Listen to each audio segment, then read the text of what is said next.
आप सोच रहे होंगे कि मैं क्या कर रहा हूं। मैं युद्ध की तैयारी कर रहा हूं। वही युद्ध जो ज्वालामुखी की भांति कभी भी फट सकता है। युद्ध वही जीतता है जो युद्ध में व्यतीत होने वाले समय से अधिक समय युद्ध की तैयारी में लगाए। जो योद्धा अभ्यास क्षेत्र में जितना अधिक समय दे, रणभूमि में उतना ही कम रक्त बहेगा। एक सामान्य लौ और तीखी तलवार में अंतर यही है कि एक तीखी तलवार को कड़ी अग्नि परीक्षा से होकर जाना पड़ता है। लौहकार की मार खानी पड़ती है। एक तलवार जितनी पीड़ा सहेगी, उसका वार उतना ही प्रबल होता है। इसलिए पीड़ा से घबराए नहीं, उसका सामना करें, उसका अभ्यास करें, क्योंकि यही अभ्यास जीवन के युद्ध में आपको विजयश्री बनाता है। जब मेघ छाते हैं तो क्या होता है? अंधकार छा जाता है। मेघ गरजते हैं, बिजलियां कड़कती हैं, वर्षा होती है। सभी पशु अपने आश्रय स्थल पर जाकर छिप जाते हैं। मनुष्य अपने घरों की ओर दौड़ते हैं और सभी पक्षी अपने घोंसलों में जाकर छिप जाते हैं। परंतु एक जीव है जो गरजते मेघों को, कड़कती बिजलियों को, भारी वर्षा को भी हरा देता है। वो जीव है बाज, क्योंकि वो समस्या की जड़ों से ऊपर उड़ता है। वो गरजते मेघों से, कड़कती बिजलियों से, भारी वर्षा से, इन सब से ऊपर। यही अंतर है हारने वालों में और जीतने वालों में। ये युद्ध हार और जीत का नहीं, समस्या और सोच का है। यदि आप अपनी सोच को छोटी रखेंगे तो समस्या बड़ी हो जाएगी, और यदि आप अपनी सोच को बड़ी रखेंगे तो समस्या छोटी हो जाएगी। दो मनुष्यों के मध्य होता है, परंतु विजय सदैव एक ही मनुष्य को मिलती है। जबकि समान रूप से दोनों शक्तिशाली होते हैं, समान ज्ञान प्राप्त करते हैं। कारण, दो प्रकार के लोहे होते हैं, एक ठंडा, एक गर्म। कभी सोचा है? लोहकार लोहे को लोहे से ही काटता है, परंतु सदैव ठंडा लोहा ही गर्म लोहे को काट पाता है। और यही नीति मनुष्यों पर भी लागू होती है। जब युद्ध होता है तो जिसके मन में ईर्ष्या होती है, जलन होती है, आक्रोश होता है, वो गर्म लोहे के समान। और जिसका मन शांत होता है, जिसका मन संयम से बंधा होता है, वो ठंडे लोहे के समान है। और वही ईर्ष्या और द्वेष नामक गर्म लोहे को काट सकता है। इसलिए यदि जीवन के संग्राम में विजय प्राप्त करनी है तो अपने मन को शांत रखें, क्योंकि गर्म लोहे की भांति ईर्ष्या और क्रोध जैसे भाव को रखने वाला मनुष्य सदैव शांत स्वभाव के मनुष्य के समक्ष निर्बल है। शक्ति ईर्ष्या और क्रोध में नहीं, शांति और संयम में है। सभी बड़े सदा यही कहते आए कि यदि आगे बढ़ना है तो अपनों का साथ दो। सत्य कहते हैं, अपनों का साथ देना ही चाहिए, परंतु साथ देने से पूर्व ये अवश्य पहचान लेना चाहिए कि अपने हैं कौन। क्या अपने वही होते हैं जिनके साथ हमारा रक्त संबंध होता है, या अपने मित्र? अपने वो होते हैं जो हमें सद्कार्य के लिए प्रेरित करें, हमें आगे बढ़ाएं, हमारा साथ दें। और वो जिनका साथ देने से समाज का नाश, धर्म की हानि हो, वो सगे हो करके भी सगे नहीं होते। इसलिए जब अपनों की परिभाषा का चुनाव करें तो उन्हें अपना माने जो आपका साथ दे, उन्हें नहीं जो हमें अज्ञान के मार्ग पर ले जाएं। सीमा एक रेखा ही नहीं, एक परिभाषा भी है। सीमा हर किसी की होती है, प्रेम की, धैर्य की, मित्रता की और शत्रुता की भी। और जो सदैव सीमा में बंधे रहते हैं वो सामान्य मनुष्य बनकर रह जाते हैं, परंतु जो समय आने पर सीमा तोड़ देते हैं वही भविष्य बनाते हैं, क्योंकि सीमा केवल आपको मर्यादा में नहीं रखती, आपको बांधती भी है। अब ये आप पर, मुझ पर, हम सब पर निर्भर करता है कि ये जाने कौन सी सीमाएं हमें बांधती हैं और कौन सी सीमाएं शक्ति के नए मार्ग समक्ष लाती हैं। इसलिए सीमाएं तो जो कर सकते हो उससे अधिक करने का प्रयत्न करो, तभी नई सीमाएं बना पाओगे। भाग्य क्या है? जो आपने किया उसे भोगना भाग्य है, या जो आपके पूर्वजों ने किया उसका फल भाग्य है? नहीं, भाग्य वही है जो आपने किया, क्योंकि हर मनुष्य को अपने कर्मों के फल भुगतने होते हैं। इसलिए यदि जीवन में कुछ भी करें तो उस पर अपनी दृष्टि अवश्य रखें, क्योंकि आपके एक कर्म का फल आपका भविष्य बदल सकता है। हम वही बनते हैं जो हम चुनते हैं, क्योंकि वही हमारा भाग्य बनता है। मनुष्य सुंदरता से आकर्षित होता है, उससे प्रेम करता है और असुंदर को देता है। ऐसा होता है ना?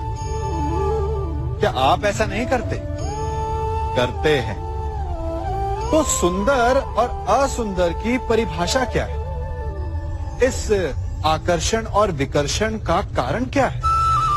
कभी सोचा है?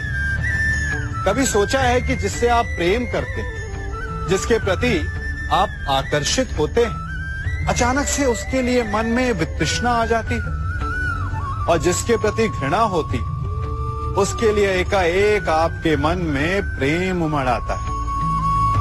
कारण है दृष्टिकोण। क्योंकि सुंदरता आपके मन में होती है, आपके सोच में होती है, आपके दृष्टिकोण में होती है। इसीलिए किसी को कीचड़ में खिला हुआ कमल सुंदर लगता है, और किसी को निर्मल चंद्रमा में भी कलंक का धब्बा दिख जाता है।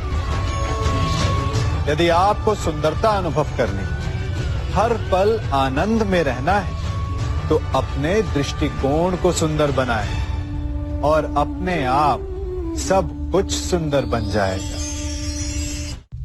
हम अपनी सोच और संसार की मान्यता के अनुसार अपने विचार बनाते हैं। जैसे सत्य कहना धर्म है, असत्य कहना पाप, सहनशीलता धर्म है और क्रोध करना अधर्म, उपकार करना, जीवों पर दया करना धर्म है और निष्ठुर होना अधर्म। परंतु क्या यही सत्य है? क्या कभी कभी परिस्थितियां इन आवेशों को उल्टा नहीं कर देती? करती हैं। यदि इस संसार में कुछ धर्म है, कुछ पुण्य है, कुछ महान है, तो परिस्थिति के अनुसार चलना। जटायु स्मरण है आप सबको, वो जिन्होंने रावण पर क्रोध किया था, उस पर आक्रमण किया था। उस समय जटायु का क्रोध पाप नहीं था, धर्म था। इसीलिए अंत में उन्हें भगवान राम की गोद मिली। और कुछ ऐसे भी होते हैं जो धर्म को सहनशीलता समझकर हर अन्याय को सहते हैं और अंत में वो बाणों की शैया पाते हैं। यदि कोई पशु या व्यक्ति अकारण आक्रमण करके किसी निर्दोष के प्राण लेने की चेष्टा करे, तो उसके रक्षा हेतु उसका वध कर देना पाप नहीं, समय की मांग है। क्योंकि आक्रमण भी आत्मरक्षण ही है। यदि किसी दुष्ट की सहायता करने से सामान्य मनुष्य को कष्ट पहुंचे, पीड़ा पहुंचे, तो उसे सहायता ना देना ही धर्म है। अकारण क्रोध अस्वीकार्य है, परंतु यदि क्रोध से कुछ शुभ हो, पाप बाहुभीत हो, तो क्रोध और दंड भी धर्म ही है। संसार का सबसे बड़ा पाप क्या है? असत्य बोलना, हत्या कर देना, चोरी करना या किसी का अपमान करना। संसार का सबसे बड़ा पाप है किसी निर्बल को सताना, और संसार का सबसे बड़ा दंड भी उस निर्बल के मुख से निकली हाय है। आप देख रहे हैं मैं क्या कर रहा हूं? मैं लौह पिघला रहा हूं, और ये लौह पिघलता है इस चमड़ी की बनी धूनकी से निकली हवा से। तनिक सोचिए, एक मृत पशु की खाल से बनी धूनकी इतने कठोर लोहे को भस्म कर सकती। ठीक उसी प्रकार आप चाहे जितने भी शक्तिशाली क्यों ना हो, यदि आपने किसी निर्दोष, किसी निर्बल को सताया, तो उसके मन से निकली हाय और उसका श्राप आपके जीवन को भस्म कर सकता है। स्वर्ण, सज्जन पुरुष और परोपकारी मनुष्यों की गति एक समान होती है। यदि स्वर्ण टूट जाए तो उसे गर्म करो, ताप दो, पिघल कर वो फिर से जुड़ जाता है। ठीक उसी प्रकार मतभेद होने के पश्चात भी एक सज्जन पुरुष और महान पुरुष फिर से मित्र बन जाते हैं। परंतु दुर्जन दुष्ट माटी से बने लोग उस पके हुए मटके के समान होते हैं कि जिनमें यदि एक बार दरार आ जाए तो वो स्वयं ही स्वयं का सर्वनाश कर लेते हैं। इसलिए मित्रता केवल सज्जनों से ही करें ताकि मतभेद ना हो। दुष्टों का समूह अपना नाश स्वयं ही कर लेता है। यदि कोयले की खान में जाओ तो चाहे जितनी भी सावधानी बरतो, अपने वस्त्रों पर कालिख लग ही जाती है। इसलिए दुष्ट मित्रों से सावधान। सज्जन शत्रु प्रत्येक परिस्थिति में श्रेष्ठ है। प्रत्येक मनुष्य सफलता पाने के लिए कार्य करता है। कुछ सफल होते हैं, कुछ नहीं होते, और जो सफल नहीं होते वो सदा अपनी असफलता का कारण या तो अपनी परिस्थितियों को बताते हैं या अपने सहयोगियों को दोषी ठहराते हैं। परंतु क्या वास्तविकता में ऐसा ही होता है? क्या कोई परिस्थिति या कोई व्यक्ति किसी की असफलता का कारण बन सकते हैं? उत्तर हाँ भी है और ना भी। कैसे? आप इस तितली को देख रहे हैं? आपने एक मक्खी को भी देखा होगा। प्रकृति ने दोनों को समान गुण दिए हैं रस पान करने का। एक तितली फूलों पर जाकर उसका रस लेती और इस अवस्था में नए फूल खिलने की व्यवस्था भी करती है, और मक्खी घाव पर बैठती है, घाव को सड़ाती है और रोग भी फैलाती है। यदि इसमें किसी बात का अंतर है तो केवल सोच का।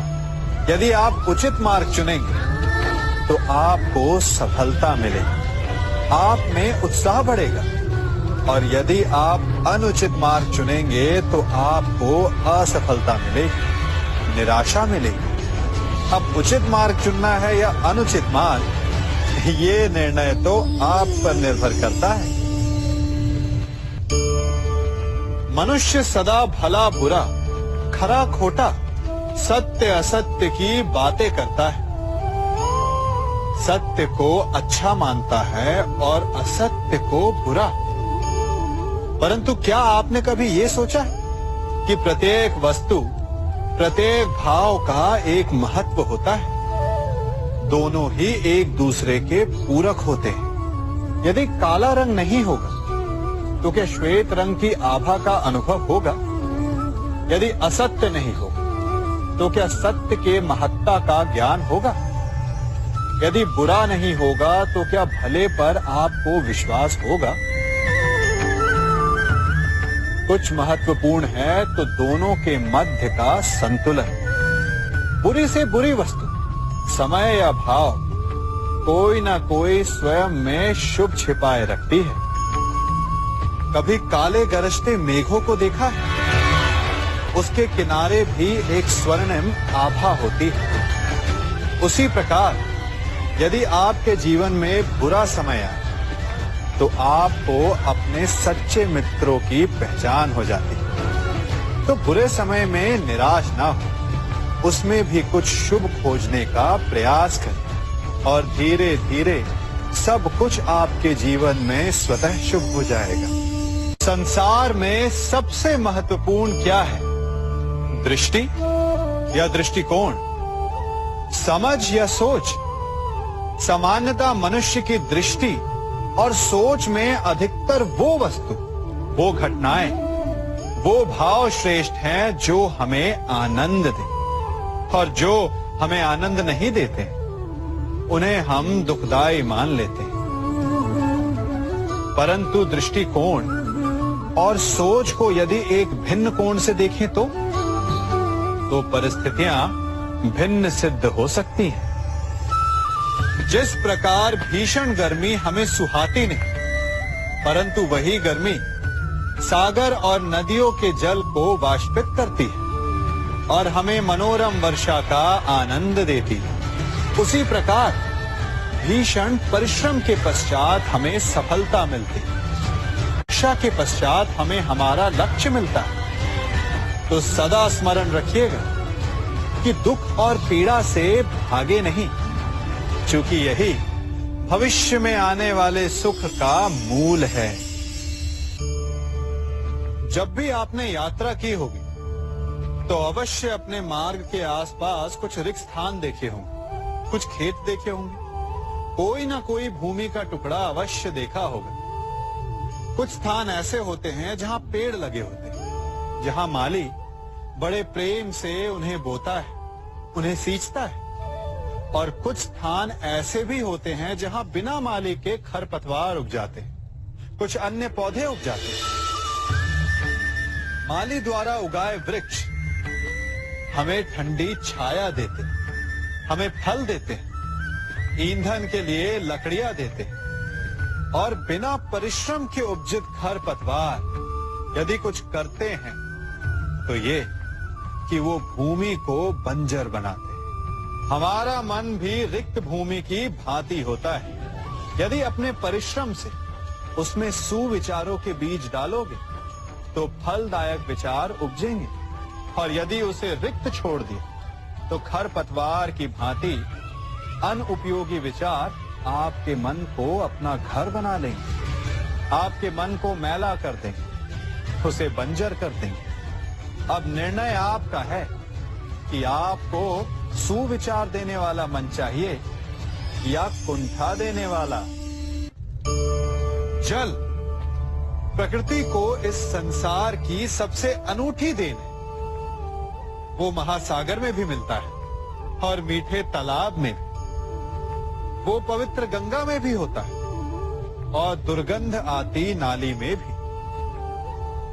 हम तालाब और नदी को सम्मान इसलिए देते हैं क्योंकि उसका मीठा जल हमारी प्यास बुझाता है। परंतु सागर का जल पीने योग्य नहीं होता, इसीलिए कभी कभी हम उसे उतना महत्व नहीं देते और नाली के जल को हम हे दृष्टि से देखते हैं। तो क्या ये उचित है? हमारे संबंध भी इसी जल की भांति होते हैं। जिस संबंध से हमें लाभ ना हो उससे हम दूर हो जाते हैं। कभी ईर्ष्या के कारण, कभी अहंकार के कारण उस संबंध को तोड़ देते हैं। तो क्या संबंध को तोड़ देना उचित है? तनिक विचार कीजिए। माना कि सागर का जल फसल नहीं दे सकता, परंतु मोती तो देता है। माना कि नाली का गंदा जल हमें किसी भी कार्य के लिए उपयुक्त ना लगे, परंतु वो भी कहीं लगी अग्नि को बुझा सकता है।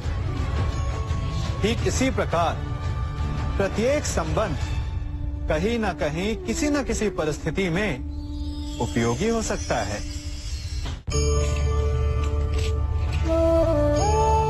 बड़ी विकट समस्या है। मुझे स्मरण ही नहीं हो रहा कि इस गुच्छे की कौन सी चाबी इस ताले को खोलेगी। बड़ी देर से प्रयास कर रहा हूं, परंतु ये ताला खुल ही नहीं रहा।